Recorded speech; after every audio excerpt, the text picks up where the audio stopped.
Hello everyone, welcome to my Hindu law lectures. My name is Payal Singh. In the previous videos, we have done about Hindu Adoption and Maintenance Act. In those videos, we have discussed about the provisions regarding the adoptions. And in this video, we will discuss about the laws relating to maintenance. So, what is the definition of maintenance? The word maintenance is of wide connotation. The most precise definition of it has been given under Section 3B of Hindu Adoption and Maintenance Act, which reads as under. तो section 3B के अंदर इसी act के जो हम discuss कर रहे थे Hindu adoption and maintenance act हामा, तो इसी एक्ट के सेक्शन 3B में ये बोलते हैं कि मेंटेनेंस का डेफिनेशन क्या है. In all cases, provisions for food, clothing, residence, education, and medical attendance and treatment. In the case of an unmarried daughter, also the reasonable expenses of an incident of her marriage. तो maintenance के अंदर क्या क्या चीजें आती हैं? Food, clothing आते हैं, रेसिडेंस यानी कि shelter, education, medical expenses and treatment कोई भी पर्सन का, और अगर बाई चांस कोई अनमैरिड डॉटर है तो उसके मैरिज के टाइम में जो भी रीजनेबल एक्सपेंसेस होते हैं वो मेंटेनेंस के अंदर आता है. हम लोग टोटल 4 एक्ट्स में या स्टैट्यूट्स में हम कह सकते हैं कि टोटल 4 जगह पे हम मेंटेनेंस के बात पढ़ते हैं. वो है एक बार तो हम लोग सीआरपीसी में पढ़ते हैं under section 125. Then we will study in Hindu Marriage Act 1955. After that, provision under Hindu Adoption and Maintenance Act 1956, and under the Protection of Women from Domestic Violence Act. इस चारों एक्ट में हम लोग maintenance के बारे में study करते हैं. तो क्योंकि हम लोग हिंदू लॉ में ही स्टडी कर रहे हैं अभी, तो मैरिज एक्ट क्योंकि हम ऑलरेडी कर चुके हैं, तो हम लोग अभी फिलहाल Hindu adoption and maintenance act में मेंटेनेंस के बारे में क्या क्या प्रोविजंस हैं उस पर ज्यादा फोकस करेंगे. तो चलो देखते हैं मेंटेनेंस एक्ट 1956 में मेंटेनेंस क्या है, जो हम लोगों ने देखा है कि सेक्शन 3B में हम लोग स्टडी करते हैं. सेक्शन 3 में मेंटेनेंस क्या क्या चीजें इंक्लूड करते हैं हमने पहले ही देखा है. In all cases, provision for food, clothing, residing, education and medical treatment. और अगर कोई भी अनमैरिड डॉटर है तो उसके पीछे जो भी रीजनेबल एक्सपेंसेस होगा उसकी मैरिज के टाइम में वो अंडर मेंटेनेंस आता है. Section 18 of Hindu Adoption and Maintenance Act tells about maintenance of wife. Subject to the provision of this section, a Hindu wife, whether married before or after the commencement of, shall be entitled to be maintained by her husband during her lifetime. तो section 18(1) के हिसाब से क्या है कि कोई भी Hindu wife after marriage उनकी हस्बैंड द्वारा ही मेंटेन्ड होते हैं, और ये चाहे वो मैरिज 1956 के पहले हो या बाद में हो. Okay. Next, section 18(1) is applicable when the wife lives with her husband. A wife who has ceased to be Hindu cannot claim maintenance. However, an unchaste wife who lives with her husband can claim maintenance. देखो यहाँ पे wife जो maintenance मिलने के लिए जो husband responsible है wife को मेंटेन करने के लिए, वो तब तक जब तक वाइफ हस्बैंड के साथ है, चाहे वो चेस्ट हो चाहे वो अनचेस्ट हो. लेकिन अगर कोई भी कभी कभी कुछ सिचुएशन में क्या होता है, विदाउट रीजनेबल कॉज अगर सेपरेटली रहते हैं तब भी वो क्लेम कर सकती है. लेकिन कुछ सिचुएशन है जहाँ पे वाइफ मेंटेनेंस क्लेम नहीं कर सकते हैं, जैसे कि अगर हिंदू नहीं रहती है, यानी कि अगर कन्वर्जन करके मुस्लिम या कोई भी अदर लैंग्वेज अदर रिलीजन में कन्वर्जन कर लेती हैं, तो वहां पे फिर वो मेंटेनेंस नहीं क्लेम कर सकती है. Hindu wife shall be entitled to live separately from her husband without forfeiting her claim to maintenance. जैसे कि हमने बोला कि अगर बाई चांस सेपरेटली भी रहती है हिंदू वाइफ तब भी वो मेंटेनेंस क्लेम कर सकती है. लेकिन यहाँ पे एक चीज है, हिंदू वाइफ, यानी कि अगर बाई चांस वाइफ हिंदू नहीं रहती है तो वो क्लेम नहीं कर सकती है maintenance.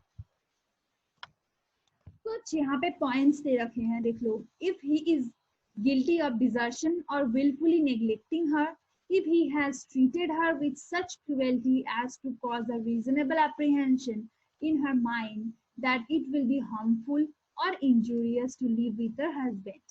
Number C, if he is suffering from virulent form of leprosy. D, if he has any other wife living.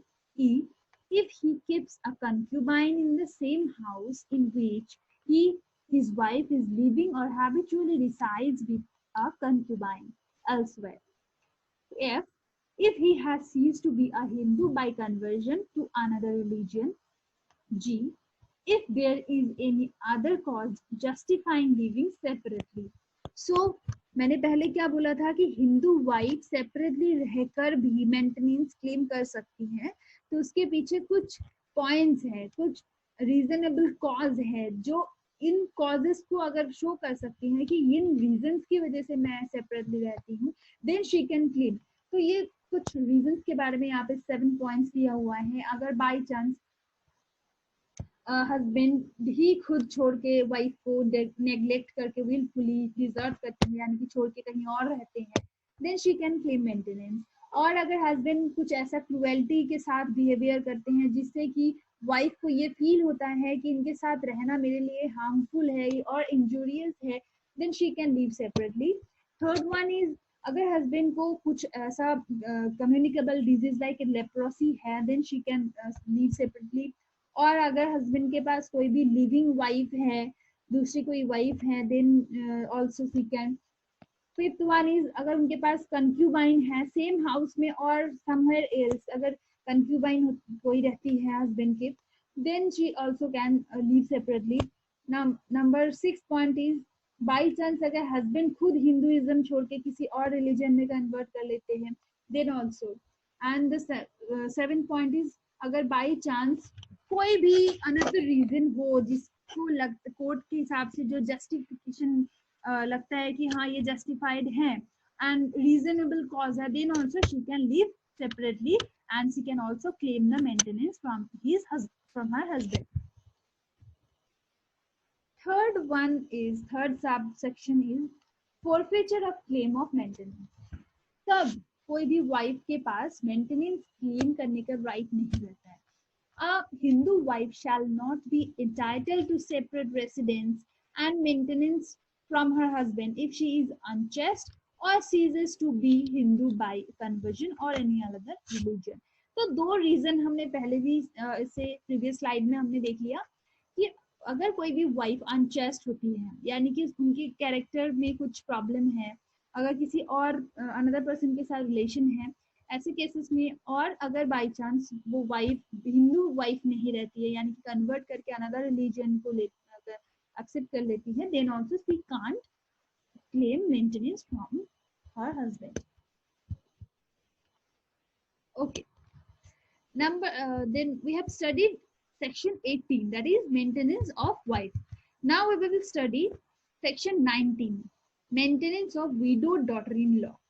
अगर बेटे का डेथ हो जाता है तो फादर इन लॉ का क्या रिस्पॉन्सिबिलिटी होती है डॉटर इन लॉ को मेंटेन करने के लिए. It provides that after the death of her husband a Hindu wife is entitled to be maintained by her father-in-law if she has no means of her own earnings or other property or estate of her husband, father or mother, or from her son or daughter or his or her estate. अगर किसी wife के husband का death हो जाता है तो father in law के पास maintain करने का रिस्पॉन्सिबिलिटी होता है, पर अगर बाई चांस उस विडो डॉटर इन लॉ का खुद का कोई प्रॉपर्टी होता है या हस्बैंड का कोई एस्टेट प्रॉपर्टी मिलता है और फादर और मदर का कोई एस्टेट मिलता है, then she can't claim maintenance from her father in law. And also अगर बाई चांस वो खुद जॉब करती है, खुद अर्निंग कर सकती है, अपने आप को मेंटेन कर सकती है, then she can't claim maintenance from her father in law. That means जब तक बाई चांस अगर वाइफ मतलब विडोड डॉटर इन लॉ अगर अपने आप को मेंटेन करने के लिए एबल है तो मेंटेन करने के लिए रिस्पॉन्सिबिलिटी फादर इन लॉ की नहीं होता है. लेकिन अगर बाई चांस वो अपने आप को मेंटेन नहीं कर सकती है, देन फादर इन लॉ का ही मेंटेनेंस का रिस्पॉन्सिबिलिटी होता है. However, this right cannot be enforced if the father-in-law does not have the means to do so from any personal property in his possession out of which the daughter-in-law has not obtained any share. Further, his obligation ceases when the daughter-in-law remarries.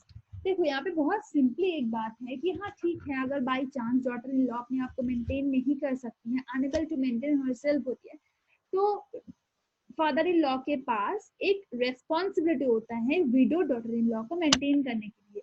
लेकिन by chance अगर ऐसा होता है कि father in law खुद ही कोई earnings नहीं करते या खुद ही उनके पास कोई ऐसा प्रॉपर्टी नहीं होता है जिनसे वो मेंटेन कर पाए अपने डॉटर इन लॉ को, तो उनका कोई भी उनको एनफोर्स नहीं किया जा सकते हैं। ठीक है। एंड नेक्स्ट ये है कि बाई चांस अगर वो window daughter in law remarry करती हैं तो ऑफ कोर्स जो पहले के फादर इन लॉ है उनका कोई भी ऑब्लिगेशन या उनका कोई भी रिस्पॉन्सिबिलिटी नहीं होता है रीमैरी के बाद। Okay, in the next section, in section 20 we will study maintenance of children and aged parents. Okay, तो एक responsibility children और aged parents के लिए भी होता है to maintain them.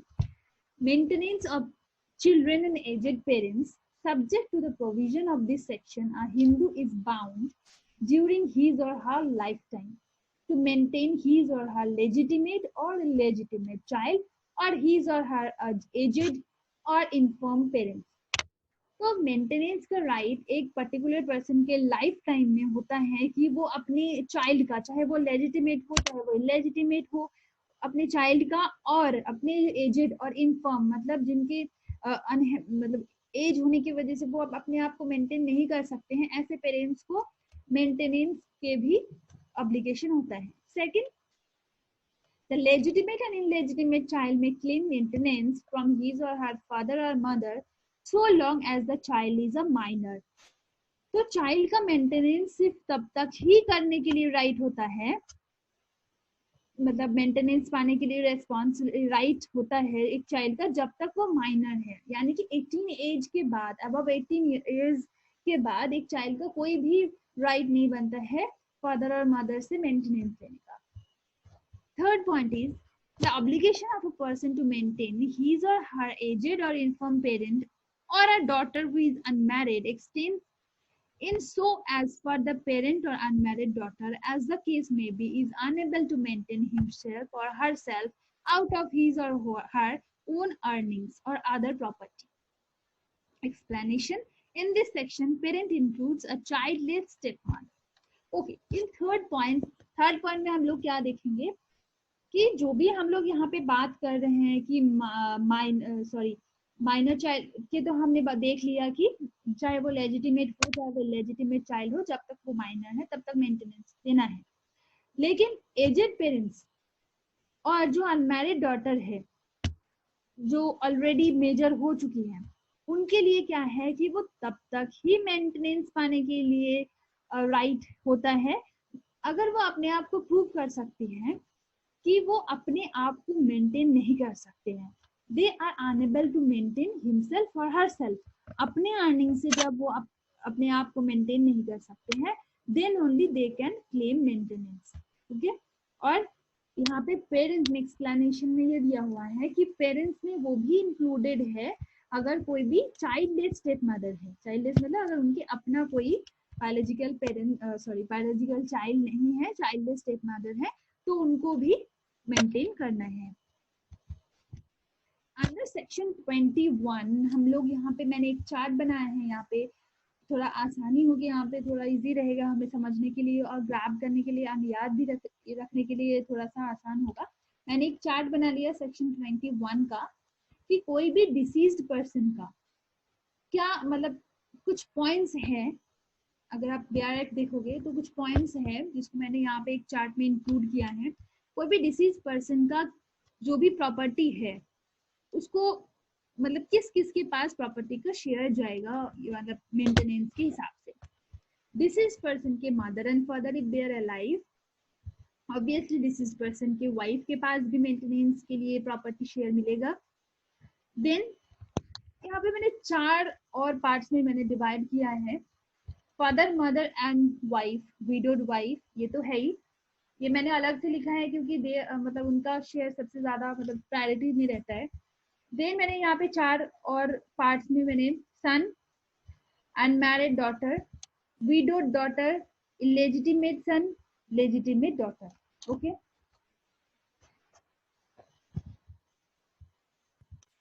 So हमने देखा है कि सन जब तक माइनर रहते हैं तब तक तो सन का मेंटेनेंस का पूरा रिस्पॉन्सिबिलिटी फादर के पास है, एंड डॉटर भी जब तक माइनर रहती हैं एंड जब तक वो मैरिज अनमैरिड डॉटर जब तक रहती हैं तब तक मेंटेनेंस क्लेम कर सकती हैं। विडो डॉटर, अगर डॉटर की शादी के बाद वो विडो हो जाती हैं, देन ऑल्सो फादर के पास एक राइट मतलब रिस्पॉन्सिबिलिटी होता है, ऑब्लिगेशन होता है फादर का कि वो उन्हें मेंटेन करे। नेक्स्ट, सन और डॉटर, इलेजिटिमेट और लेजिटिमेट हमने पहले देखा, तो अगर इलेजिटिमेट डॉटर है तब जब तक वो माइनर है तब तक के लिए मेंटेन करना है, और अगर इलेजिटिमेट डॉटर है तो माइनर तो जब तक रहेगी तब तक मेंटेन करना ही है, प्लस उसके बाद भी जब तक अनमैरिड रहेगी तब तक मेंटेन करना है। नेक्स्ट वी विल सी, अगर सन भी डिसीज्ड है, डिसीज पर्सन के सन भी अगर डिसीज्ड है, तो उनके विडो को, यानी कि जो सन का वाइफ, जो डॉटर इन लॉ थी, तो हमने देखा ऑलरेडी वहां पे डॉटर इन लॉ को भी मेंटेन करना है। सन का अगर कोई अनमैरिड डॉटर है तो उनको भी मेंटेन करना है। सन डिसीज है, सन का सन यानी कि डिसीज पर्सन के प्रीडिसीज सन के son, grandson, by chance अगर उसका भी डेथ हो गया तो उसके widow and unmarried daughter and grandson, यानी कि थर्ड जनरेशन तक ये चलेगा। Unmarried daughter, widow of son, deceased son, and unmarried daughter and widow of predeceased son and great grandson also. ठीक है, तो ये टोटल चार्ट है, अलग सेपरेट सेपरेट पॉइंट्स में ये सेक्शन 21 में दिया हुआ। So these all are the provisions for maintenance under Indian law under Hindu Adoption and Maintenance Act 1956. So I hope that you have understood the provisions of maintenance in this video. If there will be any doubt or any query, you can ask me in the comment section. Uh, I hope you have enjoyed the video. Thank you. Bye bye.